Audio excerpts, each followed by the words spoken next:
So this last video has to do with some different variations that you can do based off of this project. So the first two variations I'm going to show you actually have to do with directly to a project that you already have finished.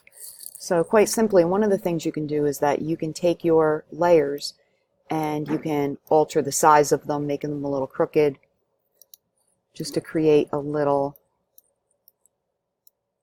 fun, little more distortion to your project. So if you do this, you just want to make sure that you have a nice even distribution of the stuff that you're changing around, and you don't have to do this to every single layer. So that's one thing that you can do. So let's go back to the history and let's go back to where we had it open.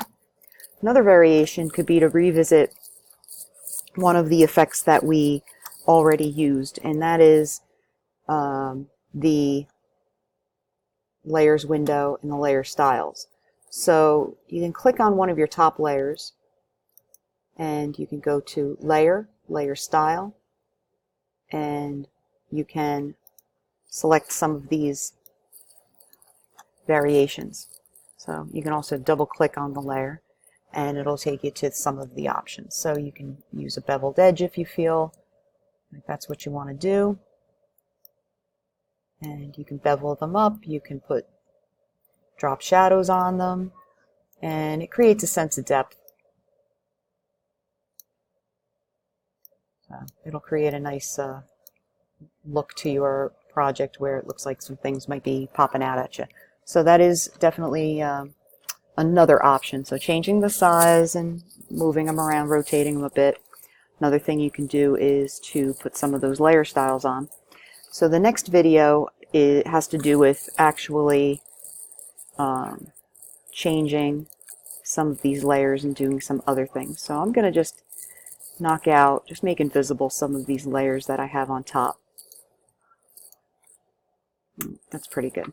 So what you can do is you can now, instead of using the polygonal lasso tool, the marquee tool rather, you can also use the elliptical marquee tool, and you can select, if you want, you can select some elliptical shapes or circles.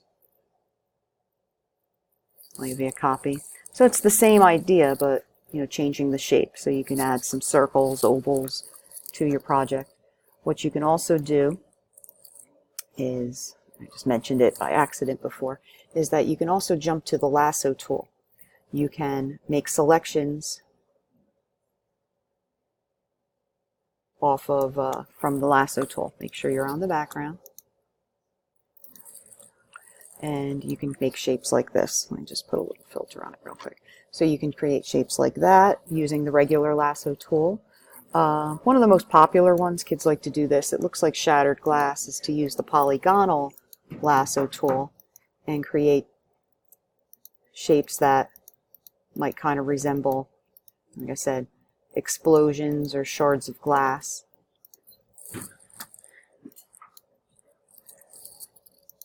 I'll give you a copy. And even on these,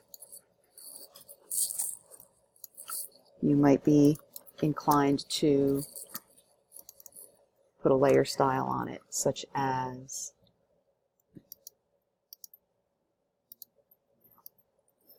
a shadow, or you can put some glow on it.